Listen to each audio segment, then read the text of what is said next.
Bora começar, galera. Boa tarde. O tema de hoje vai ser Transformer, como funciona um dos ingredientes do Chat GPT. Então, essa aqui vai ser a agenda dessa apresentação.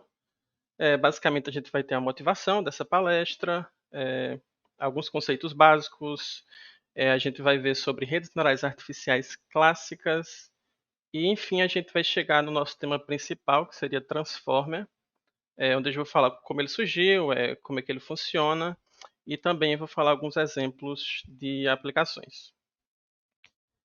Um pouco sobre mim. é, Basicamente, como mencionado, me chamo David, eu trabalho na Zebra já há 2 anos, mais de 2 anos e meio, como desenvolvedor de software. Um pouco do background acadêmico. Eu sou graduado em Sistemas de Informação, com mestrado em Engenharia de Computação. E atualmente eu estou cursando um doutorado em ciência da computação numa área chamada de visão computacional. Então bora lá, bora começar aqui um pouco com a motivação dessa palestra. Por que falar sobre Transformer? Bom, de forma indireta ou não, eu acho que é bem provável que todo mundo aqui já usou um produto que possui um modelo computacional chamado de Transformer ali embutido. Cada vez que você faz uma pesquisa no Google ou no Bing, um dos componentes ali por trás é o Transformer. Ou então, cada vez que você usa o Google Tradutor ou o próprio Chat GPT, no qual o GPT significa Generative Pre-trained Transformer, então esse modelo também está sendo usado de alguma forma. Então, esses são alguns exemplos que demonstram o sucesso desse algoritmo. Então, para responder a pergunta por que falar sobre Transformer, para mim a resposta é simples, porque o modelo Transformer hoje em dia ele está em todos os lugares, mesmo que de forma implícita. Então, eu achei que era importante conhecer um pouco sobre ele, e essa é basicamente a ideia dessa palestra. Então, vamos começar primeiramente com alguns conceitos básicos. O Transformer ele se origina dentro de um contexto que a gente chama de aprendizagem de máquina. Então, no campo de aprendizagem de máquina, ou machine learning, a gente encontra uma ferramenta para construir modelos para realizar alguma tarefa a partir de algo que a gente tem bem abundante, que são dados. Então, aqui na nossa esquerda, a gente tem basicamente um fluxo bem básico sobre o processo de aprendizagem de máquina.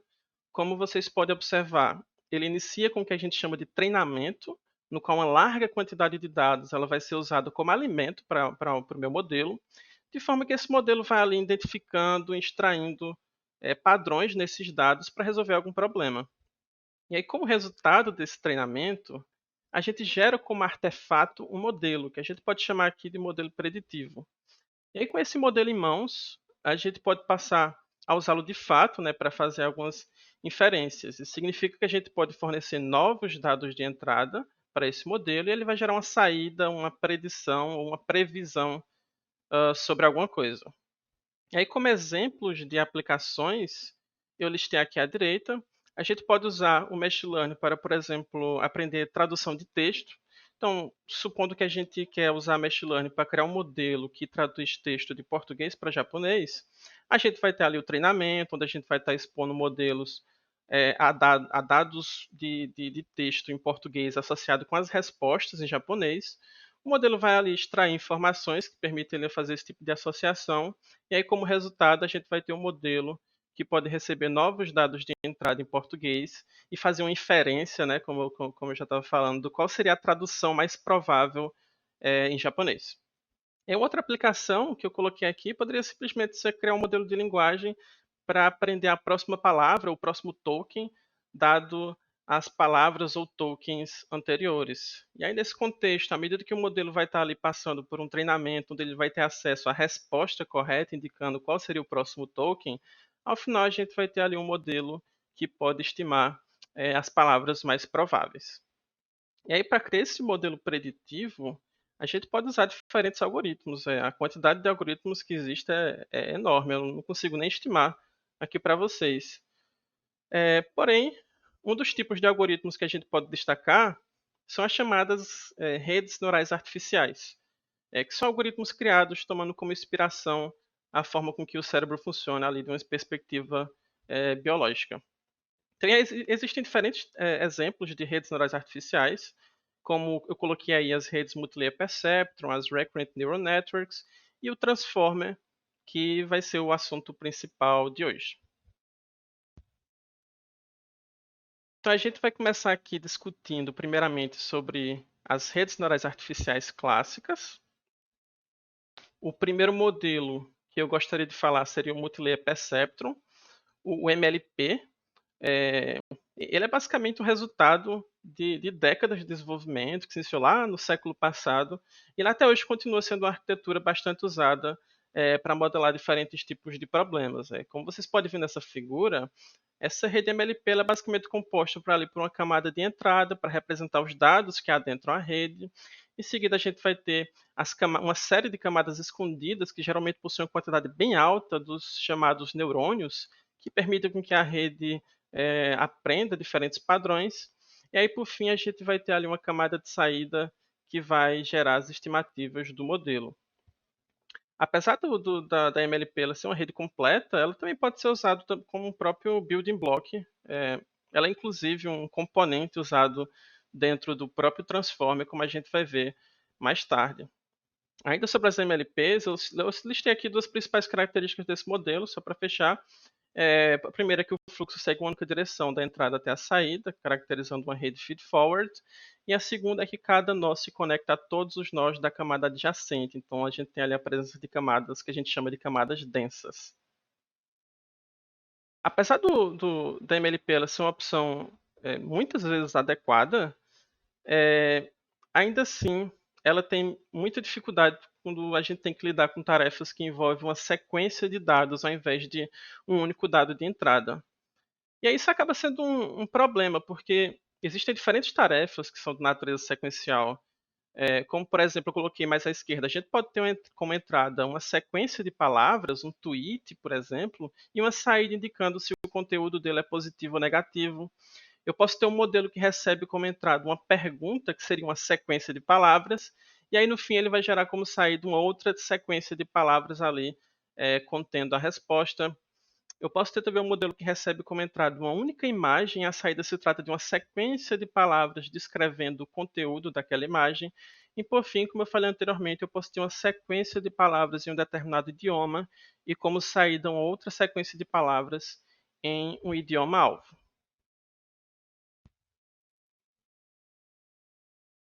E aí, para lidar com esses problemas de natureza sequencial, uma das formas mais tradicionais se trata de usar uma rede neural recorrente. A estrutura geral, pelo menos, desse modelo, ela lembra, de certa forma, a rede MLP, como vocês podem ver nessa imagem à esquerda.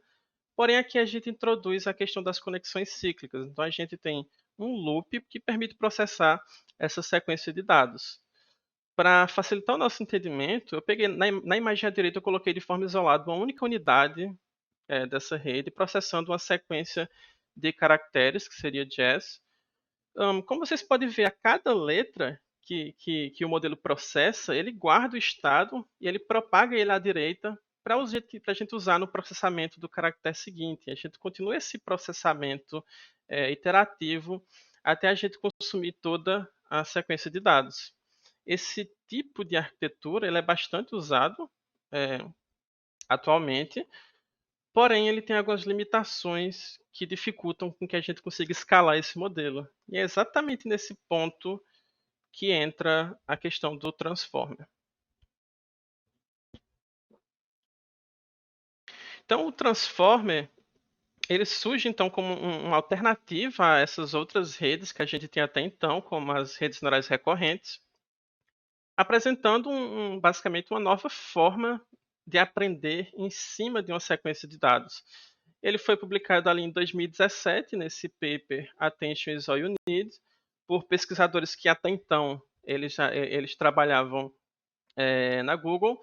E aí nesse paper eles mostram que é possível usar mecanismos de atenção sem outras estruturas mais complexas para lidar com sequência de dados. Para, por exemplo, traduzir texto, que é um dos casos que eles tratam nesse paper. Então, a gente vai discutir agora um pouco sobre esse modelo, cuja arquitetura ela é apresentada nessa imagem à direita. Eu sei que é difícil olhar para essa figura e entender de imediato o que está acontecendo, então eu vou tentar explicar um pouco sobre esse fluxo logo mais. Então, bora lá. O grande diferencial do Transformer, principalmente quando a gente contrasta ele com as redes neurais recorrentes que eu estava comentando, é basicamente que ele processa a sequência de dados de uma só vez durante o seu treino. Com isso em mente, essa estratégia que os atores desenvolveram, que permite olhar para toda a sequência de dados simultaneamente, ela acaba trazendo vários benefícios. Eu coloquei aqui alguns exemplos. O primeiro foi que a gente tem um melhor aproveitamento de GPUs, visto que o Transformer ele não é como as RNNs que usam aquele loop para processar a sequência elemento a elemento. No caso do Transformer, o processamento da sequência de dados ele pode ser feito de forma paralela. E aí, com isso, a gente aproveita o que as GPUs oferecem de melhor, né, que é a paralelização de diferentes operações. Essa paralelização, por sua vez, ela facilita com que a gente consiga treinar em quantidades maiores de dados, e aí, como consequência, a gente vai ter modelos com uma maior capacidade de aprendizagem. E aí, por fim, eu coloquei aqui que a gente consegue lidar melhor com as dependências de longo prazo. Essas dependências se referem basicamente às correlações entre os elementos de uma sequência que estão ali bem distantes um do outro. Então, por exemplo, imagine que eu tenho um texto bem longo e a palavra que eu estou processando agora, ela se relaciona com algo dito lá bem no início e a gente quer ser capaz de capturar esse tipo de relação. E aí, se eu olho para toda a sequência de dados ali, como é o caso do Transformer, eu consigo lidar melhor com esses casos de dependências de longo prazo. Com a criação do Transformer, a gente vê que essa arquitetura se expandiu pelas mais diversas áreas de pesquisa, muitas vezes se tornando o estado da arte. Então, hoje, a gente pode destacar o sucesso do Transformers em áreas como processamento de linguagem natural, para, por exemplo, traduzir texto, criar um modelo de linguagem, resumir texto, responder perguntas, etc. Além de se destacar em outras áreas, como reconhecimento de voz, a área de visão computacional, que é até algo um pouco mais recente, ou até mesmo em áreas como a da biologia, para, por exemplo, prever a estrutura de uma proteína, que a exemplo aqui eu estou lembrando do software AlphaFold da DeepMind. Então, a partir de agora, a gente vai basicamente discutir como é que funciona o Transformer, pelo menos de uma forma geral. Como vocês podem ver nessa figura, inicialmente a gente pode pensar no Transformer como uma função matemática gigante, repleta de coeficientes, que recebe uma entrada, como por exemplo uma frase em português, e gera como saída uma frase em inglês. A partir disso, a gente pode dividir esse grande bloco do Transformer em dois blocos. Então, a gente tem o bloco de encoders e um outro bloco de decoders. O encoder ele atua convertendo o nosso sinal de entrada, a nossa sequência de entrada, em um espaço de representação enriquecido. Com o passar do treinamento, o modelo vai aprendendo a enriquecer esse sinal de entrada. E aí o decoder, por sua vez, ele é basicamente o bloco responsável por receber esse sinal enriquecido e conseguir de forma efetiva gerar a saída que a gente espera, que nesse caso aqui seria I'm a student. Então, como a gente está falando sobre um processo de aprendizagem, existe basicamente duas etapas, para a gente simplificar aqui. A etapa de treinamento e a etapa de inferência, onde a gente de fato passa a usar o modelo treinado para fazer as predições. Na etapa de treinamento, o encoder ele recebe a entrada, que nesse caso seria ali eu sou estudante, junto também da saída esperada, que seria I'm a student. E a partir disso, o modelo ele vai ajustando todos os seus coeficientes para gerar a saída correta ali naquele caso. E aí, nesse processo, como está ilustrado na figura mais à direita, a gente basicamente compara a saída do modelo com a resposta esperada. A gente computa um erro, que seria o erro atual do modelo, que a gente chama de perda, e a gente usa essa perda como referência para a gente atualizar os coeficientes, atualizar os pesos do modelo, visando corrigir os erros. E esse treinamento ele pode ocorrer por horas, dias, semanas ou até meses, dependendo da quantidade de dados, do tamanho do modelo, enfim, são vários fatores. Terminado o treinamento, vem a parte da inferência. Nessa etapa, uma sequência qualquer de entrada ela é fornecida ao nosso encoder. O encoder, por sua vez, ele vai codificar o sinal de entrada e ele vai passar a fornecer essa informação para o bloco de decoder. A partir desse momento, a gente inicia o processo de decodificação, na qual, primeiramente, a gente vai fornecer para o nosso decoder um token, onde a gente vai estar informando ali que ele deve iniciar o processo de decodificação. Seria esse token que eu estou chamando ali de start. O decoder recebe esse token de start junto da saída do encoder, e assim ele gera a sua primeira saída, que seria, nesse caso, a letra I. Após isso, o I ele é retroalimentado novamente junto com os tokens atuais, como vocês podem ver. Nesse caso, a gente só tem um start. E ele gera uma nova saída que é retroalimentada junto com os tokens gerados até então. A gente segue esse processo até o decoder ele emitir um token informando que acabou o processo de decodificação, ele não encontrou mais nada ali naquele sinal, que seria o token end. Então, esse seria basicamente a etapa de treinamento e a etapa de inferência. Então, bora continuar aqui. Finalizada essa parte sobre treinamento e inferência, a gente pode adentrar um pouco mais sobre como funciona o Transformer internamente. Para a gente fazer isso, eu peguei aqui uma parte da figura original do Transformer, que se refere à porção do encoder, apesar de que internamente a estrutura do decoder ela é bem semelhante. Então, seguindo essa figura à direita, de baixo para cima, a gente tem a entrada, que é convertido no que a gente chama de embedding. O embed ele é combinado com informação que a gente chama de positional encoding, e em seguida ele é fornecido ao encoder propriamente dito. O encoder, por sua vez, ele é constituído por um bloco ali que a gente chama de multi-head attention. Depois a gente tem uma operação de soma e normalização. E em seguida a gente tem um bloco azulzinho ali que a gente chama de feed folder, que nada mais é do que uma pequena rede MLP, como a gente viu lá no início dessa apresentação. E por fim, a gente tem mais uma operação de soma e normalização, que são operações aplicadas ali para ajudar um pouco no nosso processo de aprendizagem. E aí, dentre os principais conceitos que eu extraí ali à esquerda, eu destaquei o que seriam os principais pontos de inovação que o paper do Transformer trouxe. No caso, o Multi-Head Attention, em particular essa ideia de usar somente camadas de Self-Attention sem depender de outras estruturas mais complexas. E também a ideia do Positional Encoding, que a gente vai discutir logo mais. Então, bora lá. A primeira etapa, o fluxo do Transformer, ele se inicia com um processo de conversão da entrada de dados em embeddings.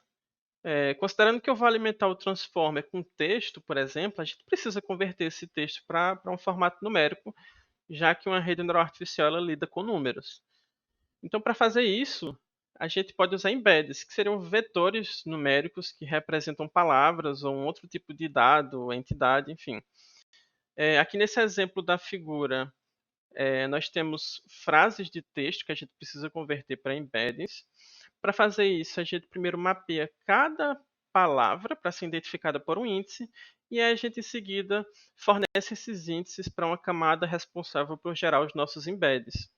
Então, por exemplo, se a gente tem ali logo acima uma frase com 6 palavras, cada palavra ela é mapeada para o seu respectivo índice, que no fim mapeia para 6 vetores, que estão ali combinados em uma única matriz para representar essa frase. Então, aqui o benefício de usar embedding é de que, ao invés de converter o texto para uma representação numérica estática, a gente simplesmente aprende a própria representação desse meu texto. Então, esses números que vocês estão vendo à direita, eles são números que são inicializados de forma aleatória, E aí, durante a aprendizagem, é que eles vão sendo ajustados de forma que a gente vai aprender uma representação para cada uma dessas palavras. Isso é um conceito bem interessante. E aí, em seguida, a gente chega no Positional Encoding. Então, como mencionado, uma das vantagens do Transform é que ele processa a sequência de dados de entrada durante uma única só vez, durante o seu treinamento. E aí, diante disso, surge a questão, como é que a gente vai entender que aquele meu sinal de entrada, por exemplo, aquele meu texto, ele tem uma ordem ali, uma ordem cronológica, tem uma ordem na sua estruturação. Para fazer isso, os autores eles criam essa estratégia de basicamente inserir no próprio dado de entrada a informação referente à posição de cada elemento na sequência de dados, que é algo simples, mas muito inteligente. Então, supondo que eu tenho como entrada a frase "é só a zebra", como eu mostrei anteriormente, a gente gera embeds referente a cada uma dessas palavras, e aí, a partir do posicionamento de cada palavra na sequência, a gente gera um outro vetor numérico com informação da posição, e aí, por fim, a gente só faz somar esses dois vetores, é uma das alternativas que a gente pode fazer é somar, de forma que agora eu tenho um novo embed enriquecido com a informação de posicionamento. Agora que a gente tem um embed com position encoding, a gente chega no core do transformer, que seria o uso do que a gente chama de mecanismo de atenção. Para facilitar com que a gente entenda esse conceito, a gente vai primeiramente tentar aqui desenvolver toda a intuição, fazendo um paralelo com a ideia de recuperar uma informação em uma base de dados. Então, nesse contexto, a gente vai ter aqui três componentes, né? A gente tem a query, a key e o value. E a ideia é recuperar um valor V, identificado por uma key K, através de uma query key. Então, esse vai ser o exercício aqui que a gente vai desenvolver. Então, supondo que eu tenho uma base de dados, você pode até imaginar um dicionário. O primeiro passo aqui a se fazer para recuperar uma informação é comparar a query com cada uma das keys para avaliar o quão bem elas combinam. Então, na tabela esquerda, a gente tem os dados disponíveis, caracterizados por uma chave e o seu respectivo valor. E na tabela logo à direita, a gente tem os scores com a informação do quão bem a query e a chave correspondente elas combinam. Então, nesse caso, a query ela teve um match perfeito, né, com a segunda key, o que significa que a gente quer recuperar o segundo valor ali. A gente pode escrever como a gente obtém o valor 2 ali do jeito que está abaixo, onde a gente tem uma soma ponderada de cada valor pelo seu respectivo score, resultando então no valor 2. Aqui, veja como a gente consegue interpretar esses scores como pesos de uma soma ponderada, indicando quanto a gente quer considerar de cada um dos nossos valores. Até nesse ponto, a gente tem um score booleano ali, mas se a gente relaxa um pouco essas condições, seguindo, de repente, uma lógica um pouco mais fuzzy, a gente pode ter algo assim. Nesse caso, agora, ao fazer as comparações, a gente pode imaginar que a query combina com a primeira key ali em 30%, com a segunda key em 60% e com a terceira key ali em 10%. Então, dito isto, a gente pode repetir aquela mesma operação que a gente fez no slide anterior, fazendo basicamente uma soma ponderada dos valores pelos seus respectivos scores. Então, até então, os valores dos scores eles foram definidos por mim, mas como a gente de fato a gente calcula esses scores? No caso do transformer, a gente basicamente multiplica os vetores de query e key. Então, o produto entre dois vetores é uma forma de computar similaridade entre eles, e com isso a gente tem o que a gente chama de dot product attention. Então, resumindo aqui, os scores são considerados pesos, o quanto eu quero considerar de cada um desses dados no meu retorno, e eles são computados multiplicando os vetores. E aí, refletindo essa intuição no processo de aprendizagem, a gente aprende o quanto a gente quer considerar de cada dado, de forma a maximizar a performance do nosso modelo. Então, isso que eu mostrei até agora foi apenas uma intuição para a gente chegar de fato no mecanismo de atenção usado no Transformer. ele se chama Scale.ProductAttention. Ele é chamado de Scaled, e não somente .ProductAttention, como eu estava falando, porque depois que a gente multiplica a query pela key, logo ali embaixo, em seguida a gente acaba normalizando, dividindo esse valor resultante para melhorar a estabilidade do treino. Então, depois de multiplicar e normalizar, a gente pode ter uma operação de masking para esconder os tokens que o modelo não deveria ter acesso durante o treino. E em seguida, a gente aplica a softmax, que é uma funçãozinha matemática que recebe a matriz resultante das operações anteriores e mapeia ela para valores que assimilam a ideia de probabilidade, algo ali entre 0 e 1. E aí, com isso, a gente tem os nossos scores, né, os nossos pesos, e aí basta multiplicá-los pela matriz de value para a gente gerar a saída, de forma que se o score ele se aproxima de 0, eu vou estar suprimindo ali, né, um determinado ponto, e se ele for próximo a 1, eu vou estar retendo, eu vou estar dando atenção àquela informação. Então, essa aqui é uma forma da gente visualizar esses scores de atenção, é basicamente como um mapa de calor, de forma com que a gente consegue entender onde o modelo está prestando mais atenção, né, na entrada de dados, quando ele está gerando uma determinada saída. Nesse caso aqui, se trata de traduzir texto de inglês para português. E aí a gente consegue perceber que quando o modelo ele gera a palavra livro, logo ali em cima, se a gente desce até o ponto de destaque em amarelo, é possível ver que a atenção está voltada à palavra book. Então isso nos mostra que esse mecanismo de atenção ele está sendo efetivo. E aí aqui nesse exemplo, a atenção ela foi computada correlacionando a entrada com a saída, mas também é possível computar uma atenção voltada à própria entrada de dados, que é o que a gente chama de self-attention.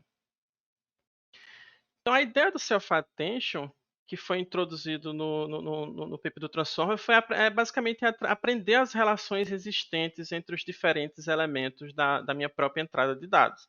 Então, na prática, o que acontece é que o módulo de atenção ele recebe o embed referente ao próprio sinal de entrada e ele vai enriquecer ele com informações de atenção voltadas a si mesmo.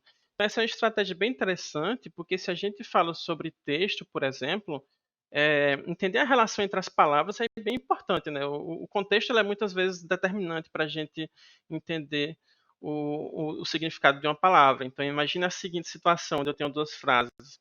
Ele irá colher milho essa manhã e ele derrubou a colher durante o café da manhã. Em ambas essas sentenças, eu tenho a palavra colher e colher, e o que me ajuda a identificar a palavra é exatamente o contexto na qual ela se encaixa. Então, essa aqui é uma intuição bem interessante para a gente entender os benefícios que o uso do self-attention ele pode trazer. Então, fechando aqui, quando eu calculo o Scaled.ProductAttention fornecendo projeções da própria entrada de dados, assumindo ali o papel da query, assumindo o papel da key e do value, eu estimulo o modelo a estar prestando atenção nas palavras ao meu redor para entender o significado da palavra que está sendo atualmente processada.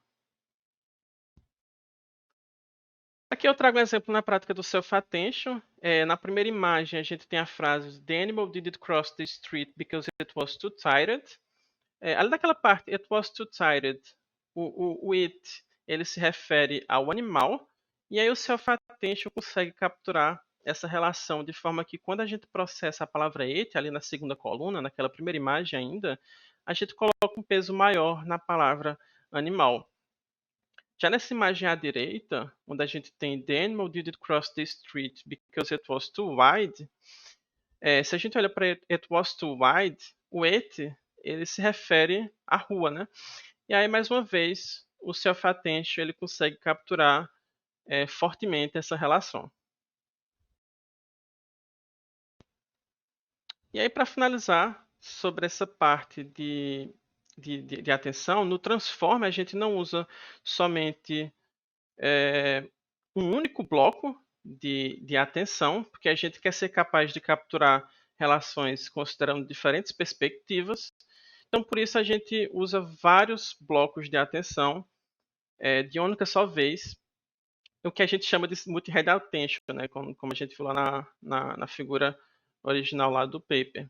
E aí, no fim, a gente concatena, né? A gente combina a saída de cada um desses blocos para poder gerar a nossa saída final. Essa aqui seria toda a estrutura encoder, decoder do Transformer, onde durante essa apresentação a gente basicamente estava dando um zoom nos componentes desse modelo. Existem muitos detalhes, então eu extraí um pouco para a gente conseguir focar nos principais conceitos e assim ter uma ideia geral de como esse modelo funciona. Ao final do modelo, logo ali em cima, a gente gera como saída probabilidades que são computadas a partir de toda essa cadeia envolvendo esses mecanismos de atenção, que no fim essas probabilidades nos permitem fazer alguma estimativa sobre alguma tarefa. E para finalizar, não dá para falar sobre Transformers sem ao menos mencionar os Large Language Models. Afinal, o Transformer e a sua capacidade de treinar em larga quantidade de dados com alta paralelização, isso foi muito importante para o desenvolvimento dos LLMs. Então, os LLMs, para quem não sabe, eles são modelos de grande capacidade computacional que são treinados em uma quantidade massiva de dados para gerar texto. E hoje eles são usados como base para desenvolvimento de diversos produtos, né, como o ChatGPT, o Bard, etc. E esses LLMs, eles são geralmente treinados em base de dados de proporções bem altas em uma atividade genérica. Então, por exemplo, prever a próxima palavra dado as palavras anteriores. E a partir disso, a gente consegue desenvolver um entendimento geral sobre a linguagem no qual ele foi treinado. Né? A gente consegue, por exemplo, capturar ali as relações semânticas que estão acontecendo. E aí, dado esse modelo treinado, que a gente na verdade chama de modelo pré-treinado, a gente pode então otimizá-lo, adaptá-lo para aprender a realizar uma determinada tarefa, como por exemplo, traduzir texto, ou de repente a gente pode otimizar esse modelo para conversação, como é o caso do ChatGPT. Então, só para fechar aqui, essa é uma árvore evolucionária desses Large Language Models.